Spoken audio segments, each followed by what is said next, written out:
Warahmatullahi wabarakatuh. Bapak Ibu, inilah saatnya Bapak Ibu untuk bertanya. Assalamualaikum warahmatullahi wabarakatuh. Nama saya Winda dari BSD. Saya mau menanggapi masalah yang kita di Islam adalah kita diperintahkan juga dihimbau untuk berdebat seperti yang dikatakan bermusyawarah. Saya sering bermusyawarah dengan teman saya di Malang. Dia orang Kristiani, bergereja di Betani, dan dia mengaku sekolah pendeta. Saya sering berdialog dengan dia dan pernah saya mengatakan dalam kasus penghinaan Nabi Muhammad ini, akhir-akhir ini saya pernah bertanya kepada dia, apa pendapatmu jika agamamu dinodai? Kemudian dia menjawab, Kristen bukan agama. Nah, dari situ saya bertanya-tanya, kalau memang Kristen itu bukan agama, lalu Yesus yang diimani oleh orang Kristiani sebagai Tuhan itu sebagai apa? Sedangkan kalau di Islam kan sudah jelas bahwasanya Islam adalah dinullah, agama Allah, salah satunya agama Allah yang diridhoi Allah. Tapi kok dengan dia berbicara seperti itu, teman saya yang itu bagaimana menurut Bapak dari Kristiani ini? Gitu, makasih. Adalah Allah, dan Allah itu adalah firman. Firman itu adalah roh. Jadi satu, tiga menjadi satu gitu. Jadi di sini dikatakan juga kalau saya nggak mau berdebat ya. Suami saya juga dulu Muslim. Suami saya Muslim selama 38 tahun pernikahan. Kami menjalani dengan sangat luar biasa. Dia Muslim, saya Kristen. Sampai satu saat dia sendiri yang mau jadi Kristen. Tidak pernah saya suruh. Karena tidak ada paksaan kepada agama. Dan Kristen itu memang, Yesus itu adalah jalan keselamatan. Karena dia berkata, akulah jalan hidup dan kebenaran. Tidak ada yang sampai kepada Bapa kalau tidak melewati aku gitu ya. Di kitab Yohanes 13 ayat 13 dikatakan, kamu menyebut aku guru dan Tuhan. Dan katamu itu tepat, sebab memang akulah guru dan akulah Tuhan. Jadi di situ dia katakan juga dia guru dan dia Tuhan. Dia katakan nabi, dia katakan segala macam dia dikatakan. Bahkan dihina, dipukul, diludahi, tendang. Tapi apa dikatakan waktu di kayu salib? Ampunilah mereka, karena mereka tidak tahu apa yang diperbuat mereka. Kenapa kok takut dia Yesus sama malaikat? Yesus itu adalah 100% manusia, 100% malaikat. Jadi waktu dia menjadi manusia, dia lemah. Siapapun kita, waktu kita menghadapi kematian, kita takut, ya. Jadi sebagai manusia, dia takut. Dia takut, tetapi sebagai Allah dia tidak takut. Karena biarlah aku mati untuk menyelamatkan umat manusia. Aku mati dan aku hidup untuk membawa kamu ke surga. Aku akan pergi ke surga, menyediakan tempat bagi kamu yang percaya kepadaku. Akulah jalan hidup dan kebenaran. Dia berani berjanji. Jadi hanya itu yang bisa saya sampaikan. Hanya menjawab dari perkataan dari Bapak, bahwa dia adalah Tuhan 100% dan dia manusia 100%. Rohullah kalimatullah Isa Al-Masih. Saya baca Quran juga. Terima kasih, Tuhan berkati. Tadi Pak Yohanes menyatakan bahwa Alkitab ini adalah bimbingan Roh Kudus dan ini merupakan firman. Jadi tidak boleh main-main dengan firman ini. Oke, sekarang saya coba mau membacakan satu di Korintus. Itu Paulus berkata, apa yang aku katakan, aku mengatakannya bukan sebagai seorang yang berkata menurut firman Tuhan. Dengan apa yang saya baca ini nampaknya kontradiksi Pak, karena Paulus sendiri dia mengaku bahwa apa yang diucapkan bukan firman Tuhan. Bagaimana Bapak bisa mengklarifikasi bahwa ini adalah firman Tuhan? Itu yang pertama. Dengan Pak Luga, tadi mengenai utusan Pak, tadi kita rame bicara mengenai utusan Yesus, utusan atau Tuhan. Di 13:13 yang tadi Ibu sampaikan tadi, itu Yesus berkata, aku guru dan aku Tuhan. Ya, tapi Bapak mungkin perlu cek dengan Pak Moko Ginta, Alkitab versi yang tahun 30 itu bukan Tuhan tapi Tuhan. Ya, jadi penambahan kata H itu berdampak sangat luar biasa. Tuhan Wisaksono menjadi Tuhan Wisaksono. Itu sangat bertentangan sekali Pak. Oke, terus menyambung sedikit lagi di 13 Yohanes, masih di Yohanes juga, Yohanes 13 ayat 16. Menurut saya sih ini ungkapan Yesus juga yang sangat jelas mengenai jati dirinya. Di mana Yesus berkata bahwa seorang utusan dia utusan. Ya. Dia tapi menyatakan dengan jelas, utusan itu tidak lebih tinggi daripada yang mengutus. Jadi ini secara logika itu tadi seperti dikatakan Pak Nababan tadi, Akli tadi, kalau Yesus memang itu Tuhan, ya mestinya dia katakanlah, aku juga Tuhan, ya kan? Tapi dia bilang jangan jelas, seorang utusan tidak lebih tinggi daripada yang mengutus. Betul kan? Dan seorang hamba juga tidak lebih tinggi daripada yang menciptakan. Ya, terima kasih. Assalamualaikum warahmatullahi wabarakatuh. Assalamualaikum warahmatullahi wabarakatuh. Saya Mukti Ali, asal dari Sentul, Bogor. Tadi Pak Luga menjelaskan mengenai dari awal pernyataannya bahwa Yesus itu adalah Tuhan yang dahsyat, Tuhan yang hebat, Tuhan apa. Tapi tolong dijelaskan mengenai Matius 27:46. Itu peristiwa penyaliban ya. Dari jam 12 datang sebuah awan hingga kira-kira pukul 3 berteriaklah Yesus dengan suara yang nyaring. Eli Eli lama sabachthani. Tuhanku, Tuhanku, kenapa engkau tinggalkan aku? Lah, di sini kalau memang dia Tuhan, Tuhan yang dia panggil. Kemudian juga kok tidak sedahsyat yang Bapak sampaikan. Kemudian juga dalam tadi Bapak, mohon maaf Pak Yohanes, itu kan menyinggung masalah Lukas 4 ya. Lukas 24, mohon maaf, 24 yang 46-nya. Bahwa Mesias akan dibangkitkan pada hari ketiga di antara orang mati.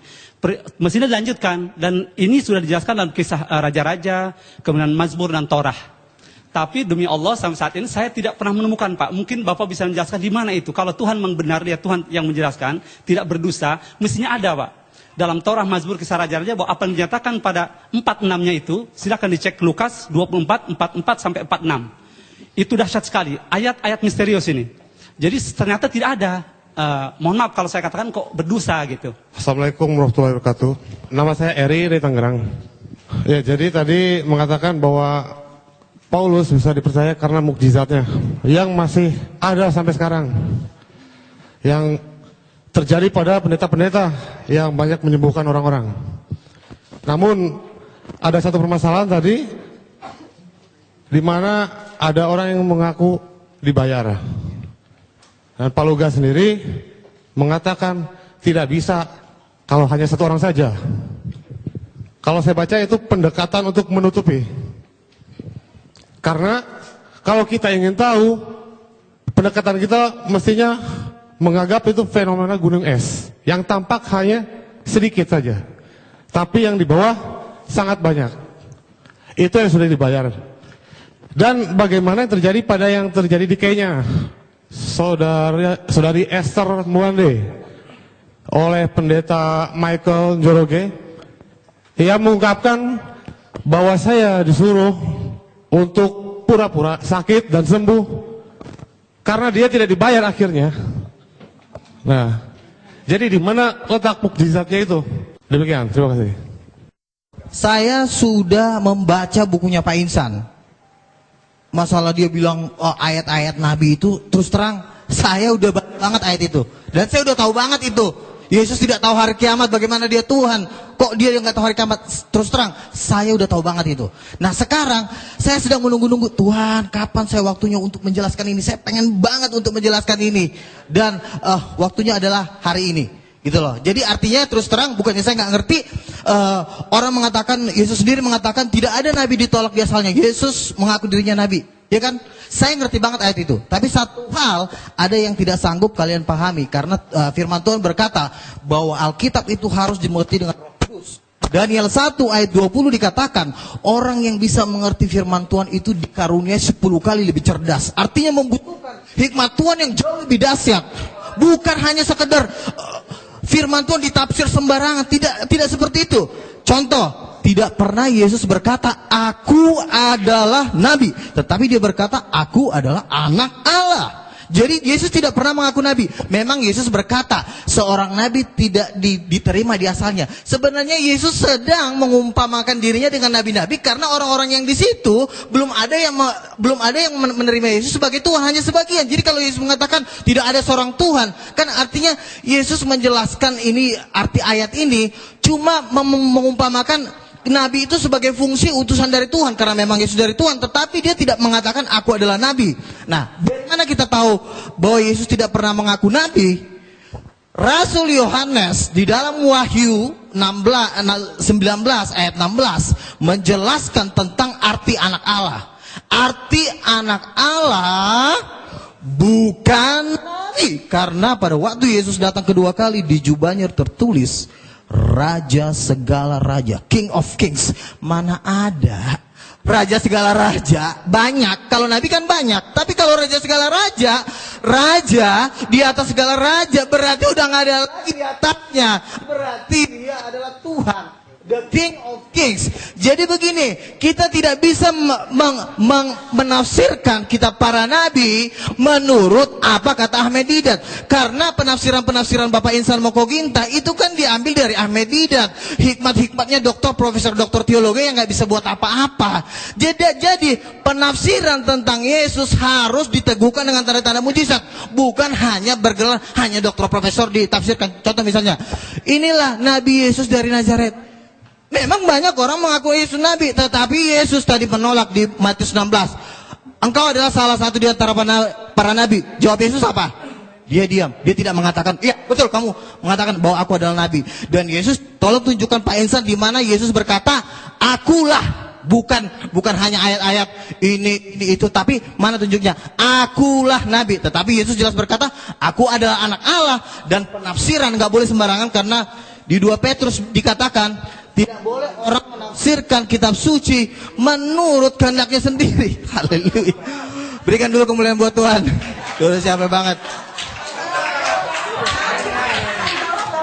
Mana? 2 Petrus 2:1. Orang basik. Nih. Yang terutama kamu harus ketahui. Aduh, tuh, Tuhan marah kan? Nyalain lampu ya.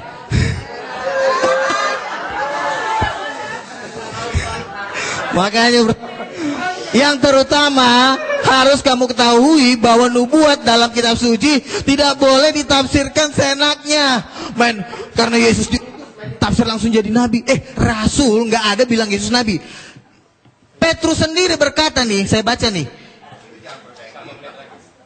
Petrus diurapi Roh Kudus, ya, dan diteguhkan dengan tanda-tanda mujizat. Makanya saya bilang, orang nggak boleh menafsirkan kitab suci kalau tidak diteguhkan dengan tanda-tanda mujizat, nggak boleh.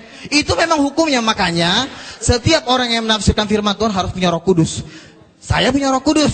Pak Insan kalau ditanya punya Roh Kudus, punya Roh Kudus nggak Pak? Nggak punya. Kenapa? Karena Yohanes 14 ayat 26, Roh Kudus hanya turun dalam nama Yesus. Nah, sekarang begini, Yesus tidak pernah mengaku nabi. Baik, tolong audien diam. Oke. Tolong audien diam. Udah. Saya dari tadi Moderator sebenarnya ya menjawab pakai logika, tetapi Waktu karena habis. memang kalian belum memahami, jadi kalian bilang saya sosok berceramah. Enggak, kan saya bilang, oke, satu aja, tunjukin Bisa. ayatnya sama saya. Yesus berkata, akulah nabi, tunjukin. Baik, waktu habis. Akulah nabi, bukan penafsiran. Ini penafsiran. Aduh, akulah nabi. Tolong. Udah. Oke. Tolong. Baik, Oke, waktu habis. Terakhir ya. Baik. Tolong diam. Terakhir ya. Copy paste. Sudah Pak Insan, nanti Pak Insan. Pak Pada Insan. waktu Yesus datang yang kedua kali, di jubahnya tertulis bukan nabi Pak, tapi raja segala raja, bukan nabi. Masa di jubah Yesus tertulis nabi? Makanya Sudah. Waktu Wahyu Ibu 19 sudah habis. 16. Waktu Bapak sudah habis. Silakan. Sudah. 19 ayat 16. Enggak selesai. Nanti setelah acara. Setelah Makanya acara, itu. Bu. Nanti setelah acara. Tidak boleh Baik, waktu menafsir. sudah lewat Oke. 2 menit. Nanti malah rame. Yes. Baik, kita tepuk tangan kepada Bapak Ibu ya. Silakan langsung Bapak Johan. Tadi kita sudah mendengar bahwa kata Pak Luga Tambunan, mana ada dalilnya Yesus mengatakan dia Tuhan, Nabi. Ternyata ini semua empat Injil kan? Ini kata siapa ini? Kata siapa semua ini? Kata Yesus kan? Ini ucapan Yesus sendiri mengatakan bahwa dia itu seorang nabi. Jadi apa yang saya kutip ke sini itu copy paste, tidak ditambah, tidak dikurangin. Katanya saya menafsirkan sendiri. Ini kan saya ambil dari Alkitab, tidak ditambah, tidak dikurangi. Yang mengatakan Yesus sendiri bahwa dia itu hanya seorang nabi. Dan nabi itu pasti kan bukan Tuhan. Ayat harus ditafsir dengan ayat, tidak bisa. Jadi harus ada ayat penafsiran lagi. Makanya saya katakan Rasul Yohanes menafsirkan anak Allah itu raja segala raja. berarti harus ada penafsiran ayat dengan ayat. Tidak bisa kan seperti itu. saya. Jangan diambil lah waktu saya. Ya. Jadi Yesus itu manusia, dia nabi, bukan Tuhan. Bahkan ada di sini, ia bukan manusia. Sebab aku ini Allah dan bukan manusia.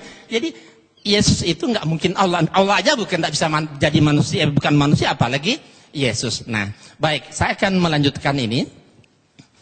Komentar para tokoh Kristen dan Katolik tentang ketuhanan Yesus. Nah, saya punya buku. Ini ditulis oleh seorang Kristen, namanya Franz Donald. Dia Kristen Tauhid namanya, tidak percaya Yesus Tuhan lagi. Ya, nah, dalam buku ini saya kutip. Ya, kita lihat komentar dan berani para tokoh Alkitab dalam seminar diskusi antara keilahian Yesus Kristus dari perspektif Alkitab. Nah, kita lihat pertanyaannya, mana yang benar? Yesus Kristus itu anak Allah atau Allah anak atau keduanya atau lainnya? Nah, pendeta Dri ini Broto Sudarmo, dia mengatakan Yesus adalah dikatakan Yesus adalah anak Allah, bukan Allah anak. Nah, ini saya tegaskan, di dalam Yesus kita dapat mengenal Allah. Kemudian kita lihat Profesor Banawi Ratma. Saya tidak mengatakan Yesus itu Allah. Yesus itu anak Allah. Dan dogma Yesus sebagai Allah adalah hasil rumusan Konsili Nisea tahun 325 Masehi. Konsili Nisea inilah yang menjadikan Yesus sebagai anak Allah. Beliau menegaskan pula bahwa konsili itu tidak alkitabiah. Nah, kesalahannya katanya dogma teologi dianggap bisa memberikan kesimpulan tentang Trinitas yang terjangkau, padahal tidak. Saya tidak setuju dengan bahasa dogma. Saya lebih suka memilih yang sederhana, yaitu bahasa Alkitab. Yesus bukan Allah, tapi Yesus jalan menuju Allah.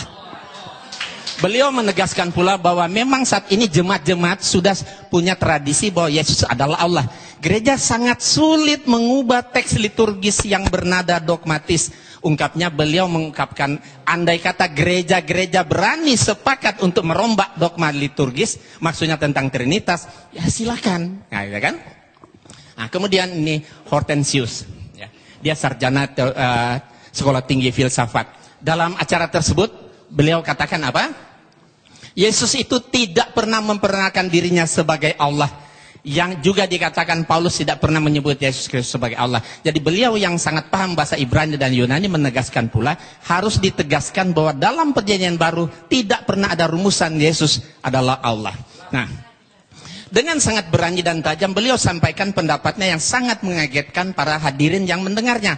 Kata beliau, saya keberatan dengan istilah Allah Bapa, Allah Anak dan Allah Roh Kudus. Selanjutnya beliau katakan, Yesus itu jalan menuju Allah. Rumusan 100% Allah, 100% manusia itu hasil konsili Kalkedon, bukan kitab suci. Dalam Alkitab Yesus tidak pernah disebut sebagai Allah sejati. Menurut Romo Tom Yakob dari Katolik ini. Ya, kalimat Yohanes pasal 1 ayat 1 seperti yang dikutip Ibu tadi juga, firman itu adalah Allah. Beliau tegaskan, Yohanes justru menekankan bahwa firman tidak sama dengan Allah, tapi bersama-sama dengan Allah. Nah, satu lagi terakhir, yang paling menarik, salah satu pertanyaan jamaah kepada pastor. Bagaimana pengalaman Anda selama menjadi pengikut Yesus? Romo menjawab, itu adalah sebuah pertanyaan yang sangat bagus. Dulu sebelum tahun 1974, kehidupan saya tidaklah baik. Dan saat itu sebelum tahun 74, saya yakin Yesus sungguh Allah dan sungguh manusia. Tetapi setelah tahun 74 sampai sekarang, saya tidak lagi berdoa kepada Yesus, tapi saya berdoa kepada Allahnya Yesus dengan dorongan Roh Kudus. Nah, saya lebih Kristiani sejak saya percaya Yesus bukan Allah daripada sebelumnya ketika saya percaya Yesus itu adalah Allah. Sedikit ya. Dan ini terakhir sekali lagi, siapakah dari pertanyaan yang diajukan kepada pembicara, siapakah Yesus menurut Alkitab? Apakah dia Allah sejati atau bukan? Nah, 3 dari 4 narasumber Kristen itu mengatakan Yesus itu bukan Allah sejati. Allah adalah Bapa dan Yesus itu utusan Allah. Berarti Nabi kan?